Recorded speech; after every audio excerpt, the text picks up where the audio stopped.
Good afternoon, everyone, and welcome to SCAG's Toolbox Tuesday webinar covering resources for SB 379 compliance. My name is Loriana Sturris. I am an Assistant Regional Planner within SCAG's Sustainable and Resilient Development Department. Before we get started, we have a few housekeeping items. We have about an hour and a half set aside for today's meeting. We anticipate about a little over an hour of content, and then we'll save the last half hour for questions and discussion. This meeting is being recorded with all participant lines muted. Please use the raise hand function or drop any questions or comments into the chat. We'll circle back with your questions at the end of the presentation. And lastly, a recording of this webinar and the slides will be shared with everyone who registered and will be posted to the SCAG website. And so for today's webinar, we'll be giving an overview of the general plan safety element updates required of SB 379. We'll then highlight a recent resource from CalAdapt that can help provide a broad overview of your climate hazard, local climate hazards. And then from there, we'll go into some specific resources that can support your safety element updates, including a brand new tool launched just last week. And then from there, we'll end with our Q&A sessions. And so to start off, what is SB 379?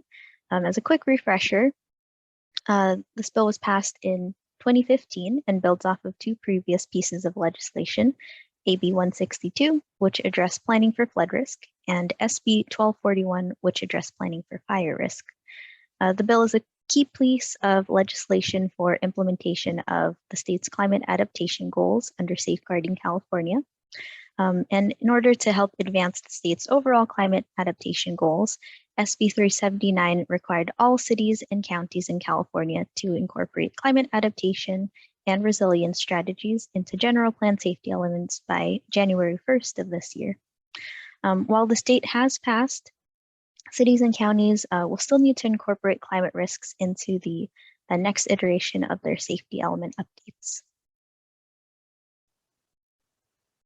And so taking a look at the timeline for SB 379 compliance, there are two main implementation pathways for complying with SB 379.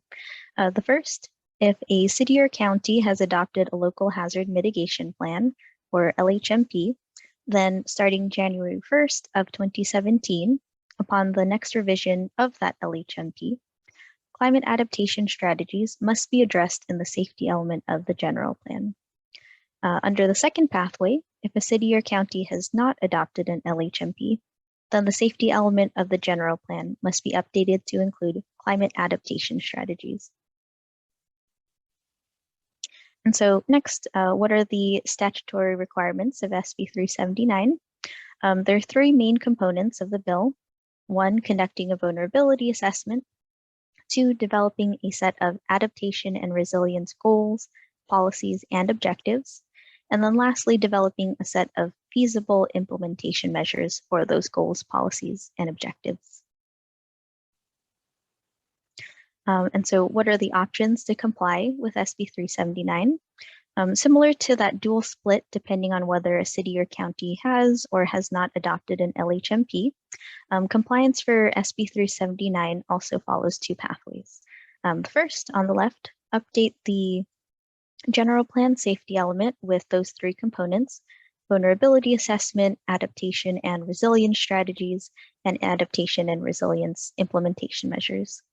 And then the other option, if a city or county has an existing plan or document that substantially fulfills the objectives and requirements of the bill, such as an updated LHMP or climate adaptation plan, that document can be attached, referenced, or summarized within the update of the safety element.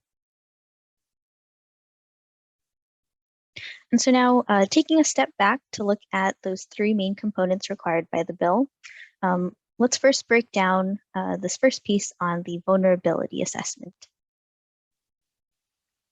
So shown here is a screenshot of the bill.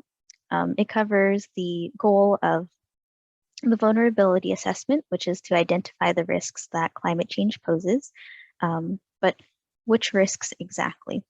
The bill shown here provides the details and data sets from specific agencies, but for ease of review, we've gone ahead and compiled this information.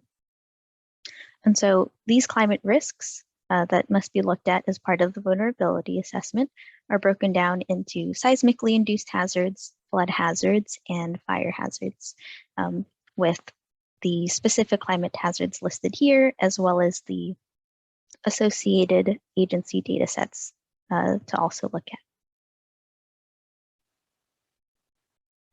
And so now that we know which climate hazards to focus on, the vulnerability assessment must also include a review of the risk climate change poses to both the local jurisdiction and the surrounding geographic areas.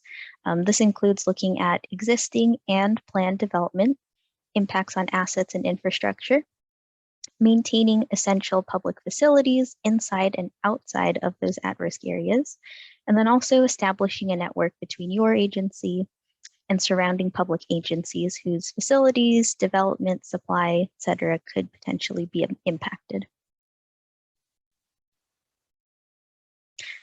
Additionally, the bill also identifies and recommends the use of federal, regional, and state and local data sets to conduct your vulnerability assessment, as well as looking at both historical and existing data sets.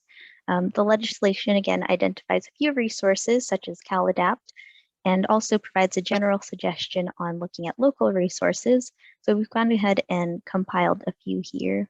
Again, the presentation slides will be shared with all registrants, and so included with all of these resources listed are hyperlinks to those resources.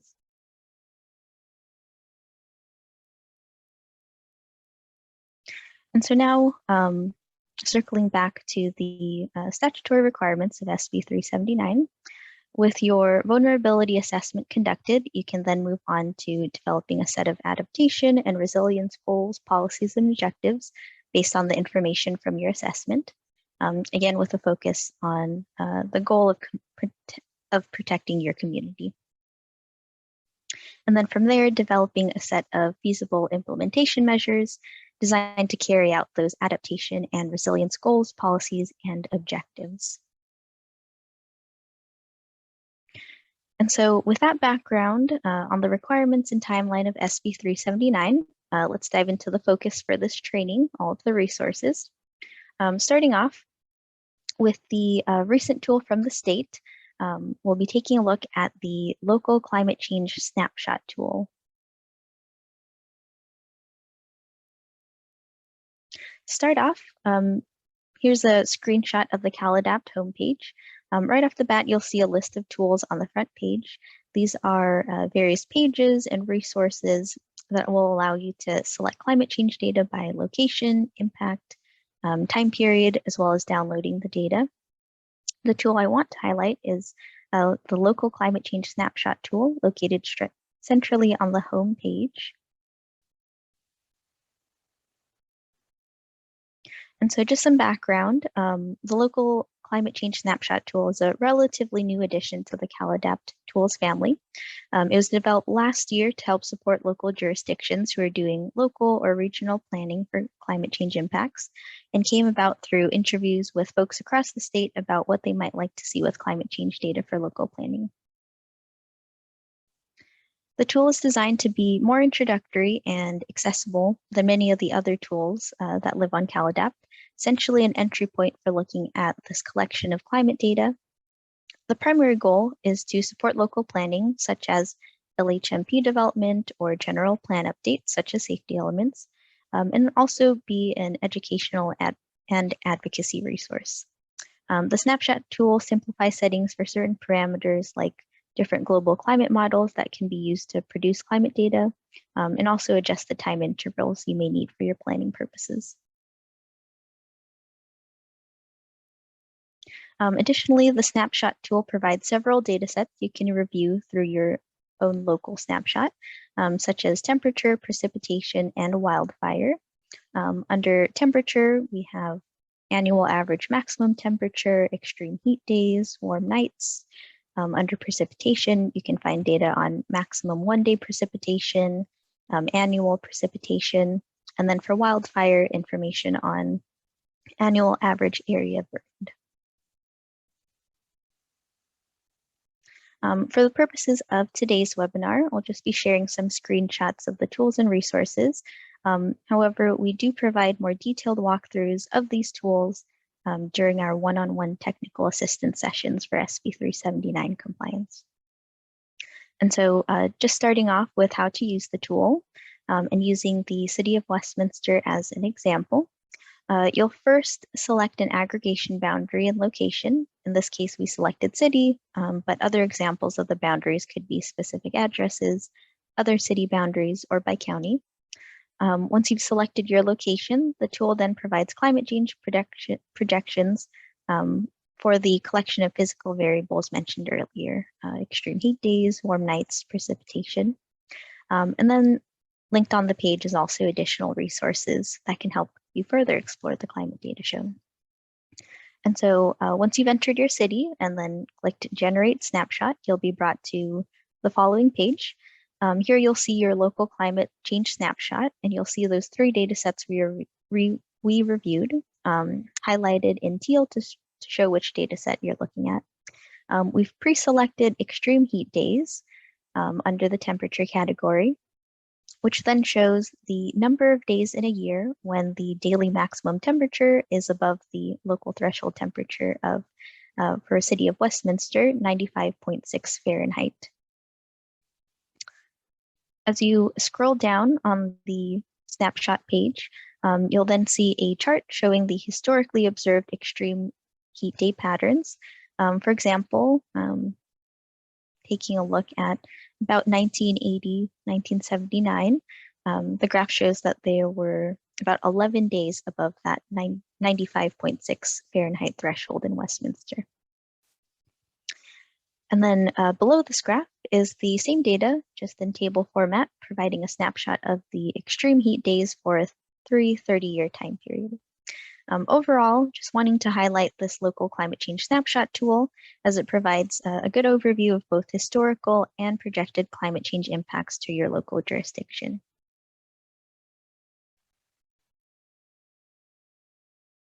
And so now jumping into some of our regional resources for SB 379 compliance. Following your use of the local climate change snapshot tool, you can take a look at some of the resources that SCAG has developed over the past couple of years. There are 4 resources that I'll be going over during the session. First off, the Southern California Regional Climate Adaptation Framework. The Climate Adaptation Framework is a collection of adaptation planning tools, such as a matrix of adaptation strategies, model policies, outreach templates, and more to help support local adaptation planning efforts. Secondly, the Socal Adaptation Planning Guide, which builds off of the state's Adaptation Planning Guide, but provides a more detailed look at the unique climate hazards and impacts faced by Southern California. Next, our SB 379 Guidebook and Technical Assistance. The Guidebook pulls together tools from the Climate Adaptation Framework and provides step-by-step guidance to achieve SB 379 compliance. Similar to today's webinar, and sort of walking through all of the different resources for SB 379, SCAG is also providing one-on-one technical assistance to all local jurisdictions within the region to help support safety element updates. And lastly, our recently launched Climate Risk and Vulnerability tool, which builds upon all 3 of these tools and helps coalesce the various climate hazard data sets you'll need to review for your vulnerability assessment. And so to start off, we'll go ahead and walk through the Regional Climate Adaptation Framework to start. Shown here is the Climate Adaptation Framework homepage, where our collection of adaptation planning resources can be found. As a brief overview, this was a 2-year effort completed in February of last year, which resulted in a number of resources to support local climate adaptation planning efforts, such as outreach and communication strategies for engaging with community members, planning guidance and general plan model policy language, climate adaptation metrics, and finance and funding guidance for adaptation infrastructure. And so recognizing the need for local jurisdictions to achieve SB 379 compliance after we had wrapped up the climate adaptation framework, we developed a guidebook to help walk local planners through the stages of SB 379 compliance. And so published in June of last year, the SB 379 Compliance Curriculum for Local Jurisdictions, or SB 379 Guidebook for short, provides step-by-step guidance on, one, how to meet the requirements of SB 379, integrating resources from the climate adaptation framework, as well as resources from state and partner agencies focused on adaptation planning, and also includes a collection of case studies on SB 379 compliant safety elements, adaptation plans, and other ways of achieving compliance. And so now we'll walk through the SB 379 guidebook. To start off, the guidebook is broken down into 5 sections. Section 1 covers background information on SB 379, its requirements, timeline for compliance, a more detailed description of the overview we gave at the start of today's webinar. Section 2 provides an overview of some familiar regional resources that I mentioned to help get you started on the SB 379 compliance process. We have our Socal Regional Climate Adaptation Framework, Socal Adaptation Planning Guide, SCAG's Green Region Initiative Sustainability Indicators, as well as SCAG's Housing Element Parcel Tool. We'll dive into each of these as we get into Section 3 of the guidebook. And so Section 3 contains the bulk of the guidebook's information and resources. Its structure follows a phased approach, mirroring the 4 phases of both the state and SoCal adaptation planning guides. Adaptation and engagement is centrally located and meant to be carried throughout the entire process, followed by the 4 phases consisting of exploring, assessing, developing strategies, and lastly, implementation of those strategies. The guidebook provides, again, detailed step-by-step guidance on those 3 components required under SB 379, vulnerability assessment, a set of resilience goals, policies and objectives, and a set of feasible implementation measures. And so shown here is a summary graphic included within the guidebook that displays all of the SB 379 compliance steps and resources found within the guidebook. I know this is a very dense graphic and maybe difficult to see on the outer edges, but I just like to use this to highlight the many series of steps, resources, and potential considerations a local jurisdiction may need to think about and also work through as they go through the safety element process. And so now breaking down the components of Section 3 and the resources included. Each of the 4 phases of SB 379 compliance includes a narrative on the adaptation planning process and guidance on how to accomplish each step. Additionally, outreach and engagement considerations are highlighted at the beginning of each phase, shown at the bottom right of the snippet from the guidebook. Next up, the guidebook also includes a table of key items to prepare and resources to help support each step. For instance, at the outset of step 2.1, identify climate hazard exposure, we recommend compiling a list of existing policies or plans that include climate adaptation goals, strategies, and policies to work through this step.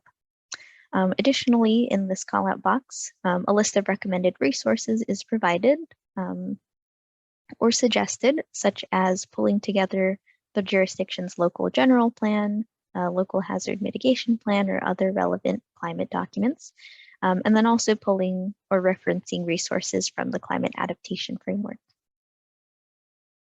as well as reviewing resources from the state, such as OPR's Vulnerable Communities Guide.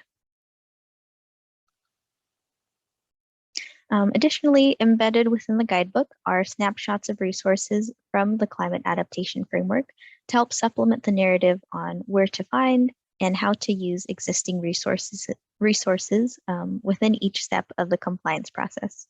One note, while the full collection of resources can be accessed through the Climate Adaptation Framework webpage, brief summaries of each resource have been included to hold the storytelling voice of the curriculum and to continuously guide the reader through the update process. And finally, each step includes a summary table to show the specific requirements of SB 379 and then which tools can help meet that specific requirement. Additionally, we've included best practice boxes for some of these critical steps in the compliance update process. Moving on to section 4 of the guidebook. Section 4 includes a component addressing the connection between climate change and environmental justice, reducing climate vulnerabilities as intended by SB 379 can help to reduce community health risks and promote environmental justice as intended by SB 1000. Since both bills involve addressing local community vulnerabilities and require the development of general plan goals, policies, and objectives, we included this section into the guidebook to help provide an overview of SB 1000, resources to help with EJ element updates, and also highlight how climate change is also an environmental justice issue. And lastly, the guidebook includes a collection of case studies under Section 5 to help highlight SB 379 compliant vulnerability assessments, general plan safety elements, and other approaches to meeting the safety element requirements, such as summarizing a climate action / adaptation plan. And so with that overview of the structure of the guidebook, we'll now go into the details of Section 3, Compliance Curriculum, and walk through each of the steps and most importantly, the resources featured along the way. For the purposes of time, we'll be focusing on phases 0 through 2, outreach through assessing vulnerabilities, primarily focusing on the vulnerability assessment component of SB 379. And so starting with phase 0, outreach and engagement, this is included within the guidebook as both a foundational piece for your SB 379 safety element update, as well as a component that should carry throughout the process. Overall, successful adaptation planning and compliance with SB 379 requires engagement with your community members and stakeholders. And so the success of this outreach effort includes attuning planning staff to the voices of your community members. For instance, we recommend including conversation questions that connect through more personal needs of understanding how climate change impacts are felt within communities. For instance, asking questions such as what words and values when reviewing the impacts of climate change resonate with you? What are some of the effects of climate change that you felt? And then what strategies encourage you to take action? To help guide this foundational and outreach piece, the guidebook lays out things to prepare and then specific resources to help with this effort at the very start of this phase. Under the things to prepare, this includes developing a public outreach plan and outreach materials, as well as background materials or one-pagers on the SB 379 update process. And then under resources, 2 items from the Climate Adaptation Framework, the Socal Adaptation Planning Guide, and the Outreach Toolkit containing community capacity building workshop templates to help guide those community-based conversations around climate change. And so both of these resources can be found on the Climate Adaptation Framework homepage, just highlighting both of those here. And so I'll jump into giving an overview of the Socal Adaptation Planning Guide. The Planning Guide, or Socal APG for short, describes the range of climate change hazards the SCAG region is likely to face in the coming decades. It includes adaptation principles geared specifically to the SCAG region, and outlines a general process of adaptation planning that can be applied by any agency, no matter where they fall across the spectrums of funding, available resources, knowledge of vulnerabilities, and planning sophistication. Again, the four-phase approach followed by the Socal APG is the same phase approach which the SB 379 guidebook draws from. So this circular graphic will look very familiar across our resources. Next up, the Socal Climate Adaptation Framework Communication and Outreach Toolkit. This toolkit helps guide phase 0 of the compliance process by helping local planners hold community-based workshops and engagement efforts to better understand community members' climate-related challenges. The Outreach Toolkit is a customizable set of templates that can be used for public workshops and includes meeting materials, worksheets, noticing templates, and other tools that can help planners discuss adaptation and resilience in ways that resonate with their community.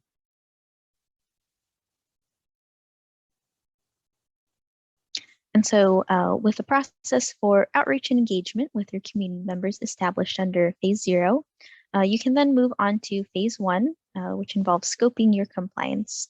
And so starting off with step 1.1, in understanding your jurisdiction's compliance status, then moving on to step 1.2, gathering the necessary resources to achieve compliance, and then step 1.3, gaining a preliminary understanding of how climate change affects your jurisdiction and community.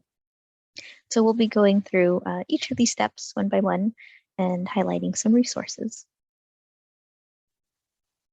To start off with step 1.1, you'll need to gain a baseline understanding of your existing sustainability adaptation and resilience efforts. Review of any of your existing documents.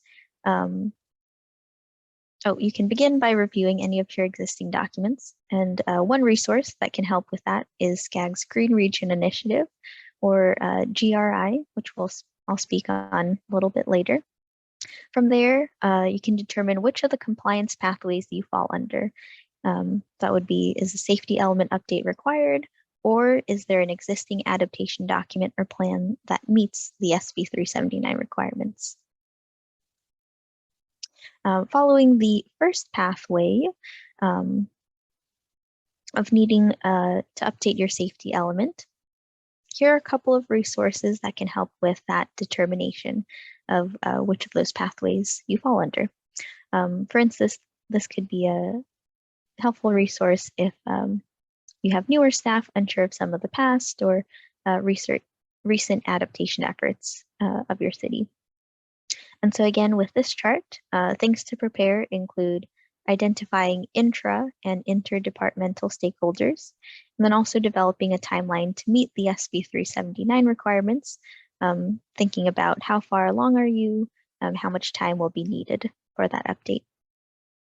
And then resources, again, SCAG's Green Region Initiative, and then also taking a look at some of the gap analyses conducted as part of the climate adaptation framework. This could include looking at general plans, adaptation policies, and existing vulnerability assessments. For today's webinar, I'll be walking through SCAG's Green Region Initiative and the gap analysis findings as a baseline to understand where you stand with your safety element or climate adaptation work. And so once again, using the City of Westminster as our example, SCAG's GRI is a database tracking sustainability progress across the region.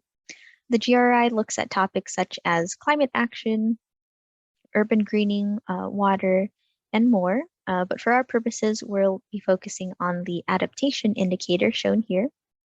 Taking a look at the City of Westminster, the city falls under the light green category of having a plan or document which acknowledges climate risk. Included within the GRI, if you were to select the city, are links to related sustainability documents that can help as a starting point to understanding your existing or recent climate efforts. From there, taking a look at the gap analyses conducted as part of the climate adaptation framework can also be a good starting off point. These gap analyses reviewed adaptation planning efforts across the 197 jurisdictions in the SCAG region, as well as a review of existing vulnerability assessments conducted by county. And so these gap analyses can also provide another quick exploration of a city or county's existing adaptation planning efforts. From there, once you've determined which SB 379 compliance pathway you'll need to follow, you can move on to step 1.2 and begin identifying project team members, resources needed, and developing a timeline for achieving SB 379 compliance. And then from there, step 1.3, with your SB 379 compliance pathway determined and then planning out the resources needed, your next step will be to compile a list of existing policies or plans with climate adaptation goals and strategies. This is essentially a preliminary step to phase 2, assess vulnerability, to queue you up for identifying climate hazards that you anticipate to impact your jurisdiction, as well as the community assets at risk from those hazards. And so now, moving on to phase 2, assess vulnerability. This phase is a major component of the guidebook and today's training. And so starting off with step 2.1, identify climate hazard exposure. This first step involves understanding the impacts of climate hazards to your jurisdiction and also the surrounding geographic areas. Again, one point that is highlighted within SB 379. This entails reviewing your existing efforts, such as plans or policies with climate adaptation goals or strategies, and then also involves reviewing and thinking through the assets and infrastructure at risk of climate change impacts. For this piece on assets, the climate adaptation framework includes resources to assess and track climate impacts to infrastructure. So one of these resources is our Resilience Project Tracker, which contains project checklists to help jurisdictions gauge the climate impacts of development projects. Part of these resources includes a screening threshold for 6 different climate hazards and detailed checklists for each hazard. These hazards cover drought, extreme heat, inland flooding, landslides, sea level rise, and wildfire, all of which overlap with the hazards to take a look at under SB 379. For instance, taking a look at the extreme heat project checklist, the checklist asks if a project is located in an area expected to have more than 30 heat health days per year over the project timeframe. Going further into the extreme heat checklist, questions include identifying a project's vulnerability by looking at exposure, future conditions, and sensitivities on the site.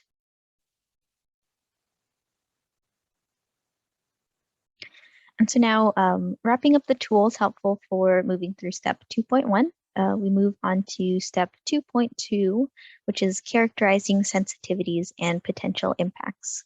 Again, this builds upon reviewing your existing resources on climate impacts, but delves more into the specific climate hazards that need to be part of the vulnerability assessment. Again, seismically induced hazards, flooding, and wildfire risk.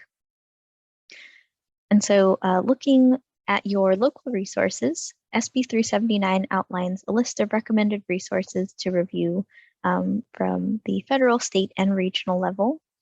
We review the resources listed here, such as the gap analysis, but there's also one new addition to the resource list under step 2.2, the Housing Element Parcel Tool or Helper. I've got this circled in gray, as we'll save this for a little bit later at the end of this segment of phase 2.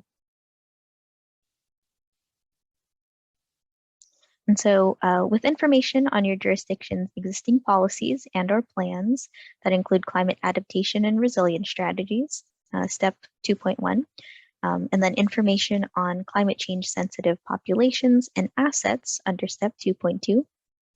You can now move on to assessing the adaptive capacity of your jurisdiction. And so adaptive capacity analyzes or examines the viability of plans to maintain system performance in the face of climate hazards. For instance, if an asset is destroyed or damaged, how quickly can it be repaired or brought back online? Is there system redundancy? From there, building off of step 2.3 and your matrix of assets that can be evaluated for adaptive capacity, your next step is to prioritize climate change vulnerabilities based on a systematic method of scoring that considers potential impacts and adaptive capacity. Vulnerability scoring can help clarify which climate change impacts pose the greatest threat and should be prioritized when conducting your vulnerability assessment. And now with the overview of Phase 2 complete, we'll go ahead and circle back to that additional resource, Helper, and how it can help support your SB 379 safety element update. Just a little context before jumping into Helper. In addition to the upcoming SB 379 safety element update, there are a number of overlapping mandates. Because of this, we recommend that updates of safety elements should be coordinated with the update of housing elements as well as EJ elements, along with looking at wildfire evacuation routes and climate adaptation pieces under the safety element, shown in blue. The update of two elements at the same time triggers the requirements of SB 1000, shown in the green bubble, which includes which involves the inclusion of an environmental justice element into your general plan. It's just a note on a couple of overlapping mandates. And so to further help with these overlaps and requirements, and for our primary purposes of understanding the climate change impacts to communities, the Helper tool can help daylight areas sensitive to climate hazards. The essence of this tool is our parcel level geospatial data. Within the tool is a set of pre-selected filters, as you can see on the left pane, for example, vacant parcels and potential infill parcels. Local planners or users can use this application to identify potential sites for housing element updates. But for our purposes, we'll be focusing on the filters that allow jurisdictions to understand the climate hazards and other environmentally sensitive parcels within their community. And so through Helper, users have several parcel attributes which they can turn on and off. Existing land use, general plan designation, priority growth or constraint areas, and more. Additionally, included in Helper are the parcels that have climate hazards and other environmental sensitivities that users can filter by. These include high and very high hazard fire risk zones, 100-year floodplains, landslides, wildlife habitat and connectivity, and more. And so shown here on the right side are just the select number of layers that you can turn on and off when taking a look at Helper. A note, these layers were developed with guidance from the Nature Conservancy. These impacted parcels consist of factors that are common in CEQA considerations and support conservation strategies in SCAG's RTP SCS or Connect Socal. And so again, this screenshot here shows some of the layers included in Helper, with more layers to be included in future releases. And so again, this can be another great starting point for developing your vulnerability assessment or your safety element update and reviewing impacts to parcels within your jurisdiction. And so while we won't be providing a demo of Helper during this webinar, we've included links to explore the tool on this slide, which includes a pre-recorded demo, as well as a link to the ArcGIS REST service directory to the environmentally sensitive datasets that are embedded within the tool. And so with that, this concludes our showcase of resources embedded within our SB 379 compliance curriculum. I'm excited to now showcase one of our newest resources launched just last Friday, our Climate Risk and Vulnerability tool. So I'll be switching out from our presentation slides and opening up our Climate Risk and Vulnerability tool.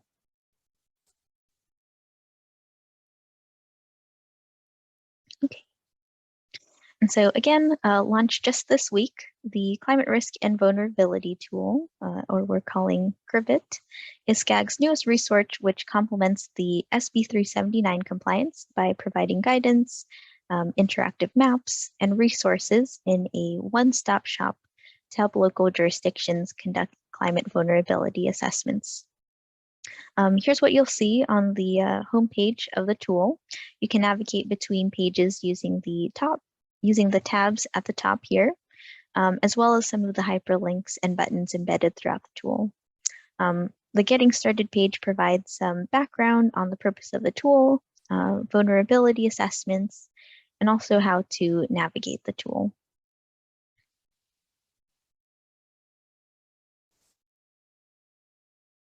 And so diving into the CRVIT, the Assessing Vulnerability page, similar to the SB 379 guidebook, walks through stepwise guidance on how to conduct a vulnerability assessment. As the vulnerability assessment is the foundation for complying with SB 379, the tool provides narrative guidance, graphics, links to resources, as well as mapping data for vulnerability assessments. Many of these graphics will look familiar from earlier in the webinar and do draw from our SB 379 guidebook. And so here under step 2.1, you can explore data on various climate hazards, such as flood risk, sea level rise, landslide and liquefaction risk, extreme heat, and a wildfire risk. I think the maps are just loading in, but all of these are interactive and are broken down by each of the different climate hazards identified within the SB 379 bill itself. And so taking a look or giving a preview of all of the different interactive maps as they load in, we can do a quick zoom in of, say, wildfire risk. And so through this interactive map, you can toggle on and off the different layers, just through a quick show layer or don't show layer. You can zoom into specific areas within the region to further explore your areas of interest. And then all of this exists for our different interactive maps. One note, we do have a combined hazard map, but I'll just be walking through the rest of the page until we get to that point. Lastly, just continuing down on the Assessing Vulnerability page, we've included existing resources such as CalAdapt's local climate change snapshot tool, quick screenshot, but also a link to go ahead and explore CalAdapt.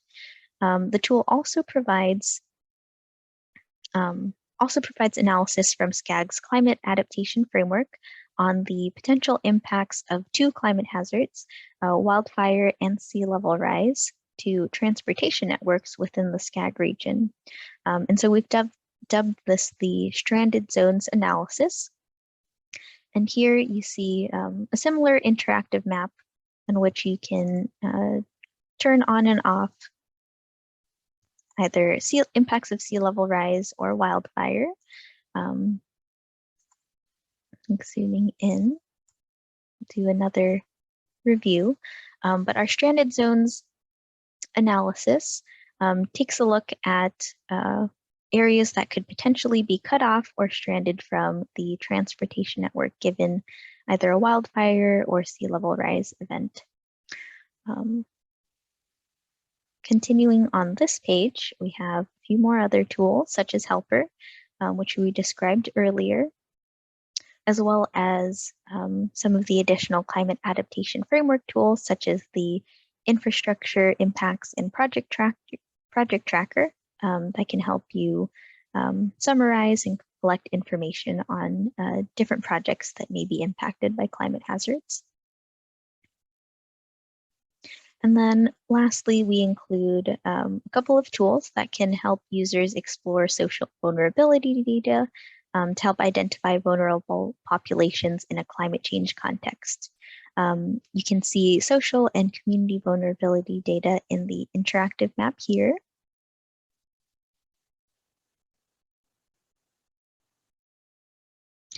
And then we've also included another great tool, such as CDPH's Climate Change and Health Vulnerability Indicators resource. And from here, you can, again, a quick screenshot of the tool, but also a link to bring you to their page. And so the remainder of the Assessing Vulnerability page walks through the final steps of conducting a vulnerability assessment, similar to what we covered in the webinar earlier. It continues to follow and offer narrative guidance and includes planning resources that you can turn to as you read through the tool. I know there's a lot of information here, but the goal of the Crivet is to be an easy to use platform that outlines each step of conducting a vulnerability assessment while providing access to relevant data and data sets that are identified within SB 379.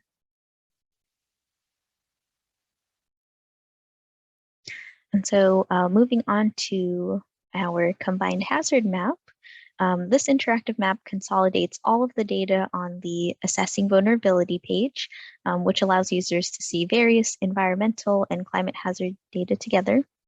By default, all of the layers are turned off to help with loading, but they can be turned on one by one using the layers pane on the right-hand side.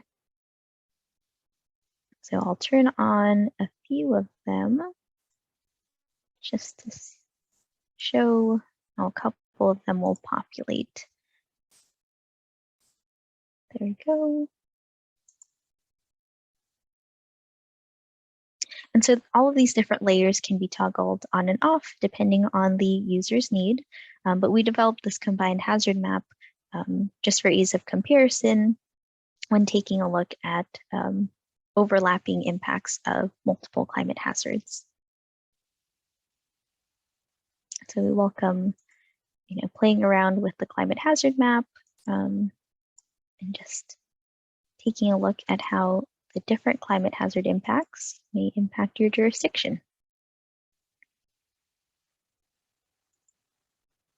Moving on to our Outreach and Engagement tab.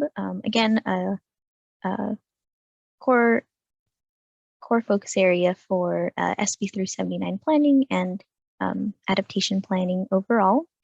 We've included a dedicated Outreach and Engagement tab because of its critical role. And the Outreach and Engagement page shares best practices for collaborating with community members during the vulnerability assessment process. It also includes access to the climate communication and outreach toolkit resources mentioned earlier. Here you can find links to our publicity templates, group and individual activity sheets, outreach materials in a few other languages, and then also a guidebook on using this outreach toolkit and our community workshop templates. And then, of course, there's a lot of great work that has already been done around the region to look at climate vulnerability and impacts. The Work Across the Region tab links to vulnerability assessments conducted at the county level. I'll go ahead and scroll through, but these are also other great resources to reference for more localized assessments.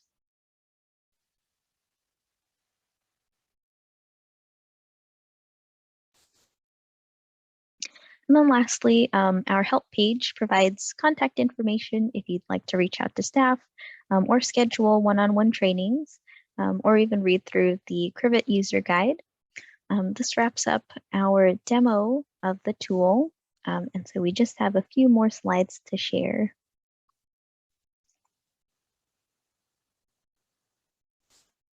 To wrap up today's Toolbox Tuesday.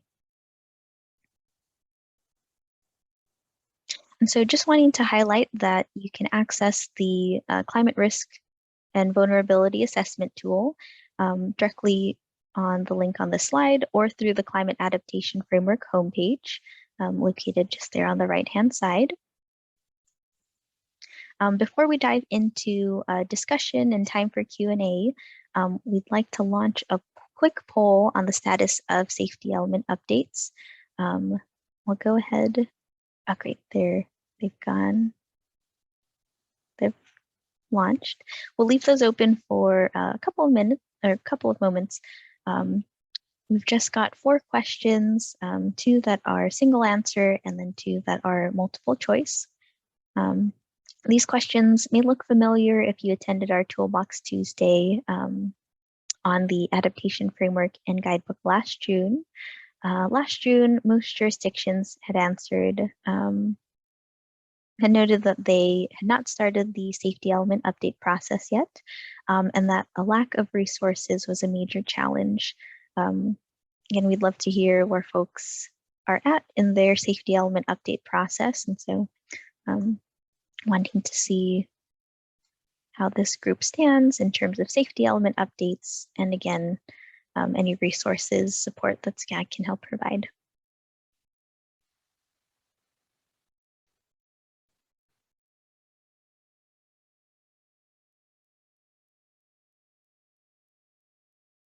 So we've got a couple of answers trickling in.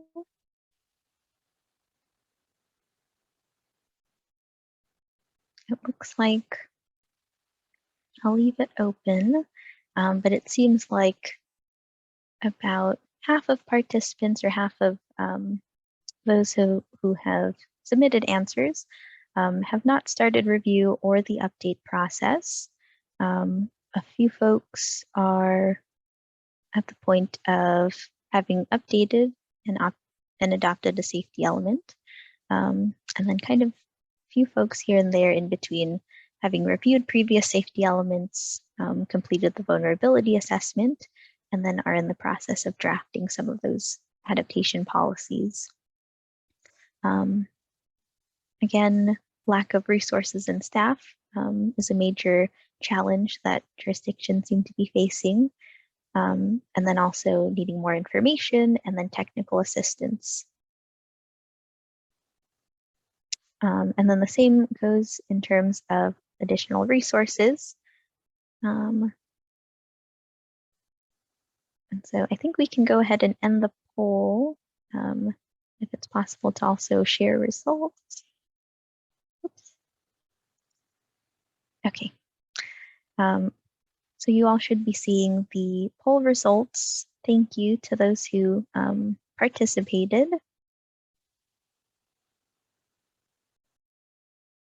And we'll be using the results from this poll to help refine our SB 379 one-on-one technical assistance program, as well as which resources to share.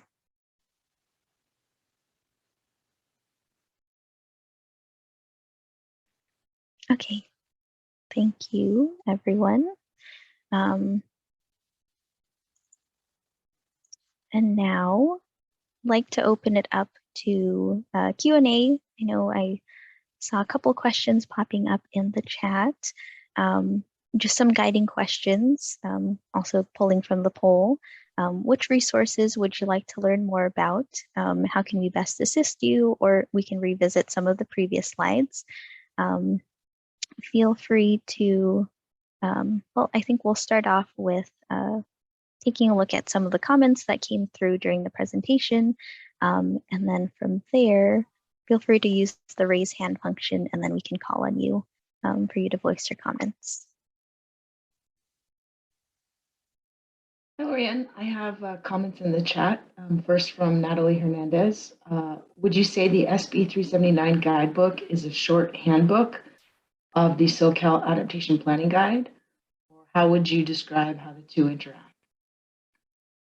I would say the two documents are very interrelated, but still distinct. The Socal Adaptation Planning Guide more broadly addresses or provides support for climate adaptation planning resources and moving through that climate adaptation planning process in general. But the SB 379 Guidebook particularly focuses on that end goal of SB 379 compliance. It draws from a lot of the resources mentioned within the adaptation planning guide. So they're definitely very interrelated. In terms of it being a shorthand or potentially a short read, I think it reads kind of like a choose your own adventure, or maybe like a Goosebumps book, where depending on which step in the SB 379 compliance stage you're at, you can kind of skip ahead in the guidebook. Thanks, Leanne. Here's another question from Natalie. Does this tool use the same data as CalAdapt or more localized data? So we drew from different state resources. For instance, the information on wildfire risk pulls from CAL FIRE and their severe fire risk hazard zone data. And so I believe CalAdapt also draws from CAL FIRE data. It really kind of depends on which data source we're pulling from for each of the tools. I'd say the primary data sets that are localized would be the stranded zones analysis.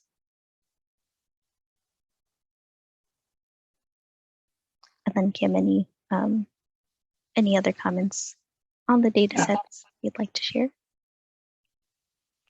Just that the Privet tool links to data sets that have been identified by the Office of Planning and Research to specifically look at for SB 379 updates.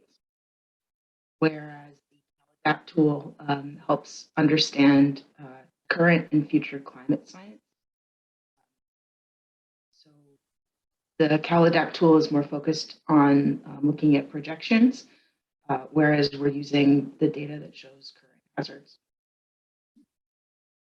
And of course, sea level rise projections for 5 feet, drawing from the Cosmos data. Thanks, Kim. And we have another question. This is from Alex Lins. Do you know of any jurisdictions combining their local hazard mitigation plan risk assessment with the SB 379 climate vulnerability assessment? And also, how does AB 747 require a city to address their safety element if they've recently updated their local hazard mitigation? Thanks, Alex. Great questions. We're not aware of jurisdictions combining their LHMP risk assessment with the SB 379 climate vulnerability assessment at the moment. Would be great to try and get a poll out or do some more kind of on the ground research on that effort. But I do see that being very efficient way of combining both efforts for the update of the LHMP and then also SB 379 compliance. And then in terms of AB 747, we can circle back with you on that question. Would also need to do a bit more research and would also really benefit from learning more about the status of jurisdictions across the region in terms of AB 747 compliance. And one thing to add on that, local hazard mitigation plans, if they take into account adaptation and resilience strategies, can satisfy the SB 379 requirement. As far as the timing of conducting a local hazard mitigation plan to satisfy that requirement, and maybe simultaneously updating their safety element, or perhaps doing that before. SB 747 seems to read that local hazard mitigation plans, if not updated by January 1st of 2022, then local jurisdictions would need to update their safety element to be consistent with SB 379. So it seems to be addressing how local hazard mitigation plans can address SB 379, and if they haven't been updated recently, then safety elements would need to be updated. And we're happy to connect you with OPR staff who can provide a little bit more information. Thanks, Kim. And then can we share the PowerPoint presentation? Yes, all materials will be shared after the toolbox. And then again, we've got hyperlinks embedded throughout the slides to connect you to those resources. And Alex, I see your follow-up question. And again, we'd be happy to connect you with them, provide more guidance.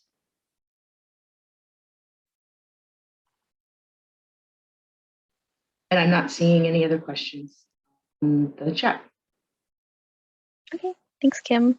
I don't think I'm seeing any raised hands either. But again, if any questions or feedback come up, we will have our contact information at our final slide for the webinar. If you're interested in one-on-one technical assistance, you can reach out to list@scag.ca.gov. One additional piece for our Toolbox Tuesday series, we'd love to get your feedback on today's session. Please use the following QR code shown here to take a quick 2-minute survey on today's session. This will really help us with improving future Toolbox Tuesdays. And then if you're having any issues scanning the code, I believe we can drop the link to the survey in the chat. If not, when the Zoom session closes, you will have the option either as a new window or as a pop-up to access the survey link. Oh, perfect. Thank you, Tom.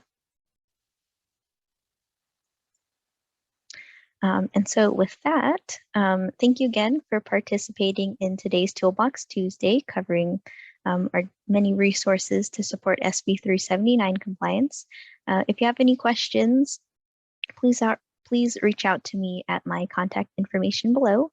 Again, if interested in one-on-one technical assistance, you can reach out to list@scag.ca.gov. And I see one other question that popped up. Will SCAG's round of Sustainable Communities program funding be able to fund SB 379 compliance? Thanks, Natalie. I think, Kim, if I can turn this question over to you. Yeah, that is something that we're proposing for the next round of the Sustainable Communities grant. And there'll be more engagement sessions and more information forthcoming on the next round. We recognize the need for funding in this area, and so we're working with the state to be able to fit within their available funding that SCAG would then administer to local jurisdictions. Stay tuned.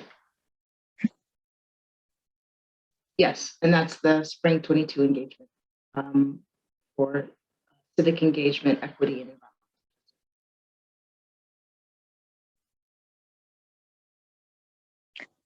Thanks, Kim, and thanks, Natalie, for the question. Again, thank you, everyone, and hope you have a good rest of your Tuesday afternoon. Thank you.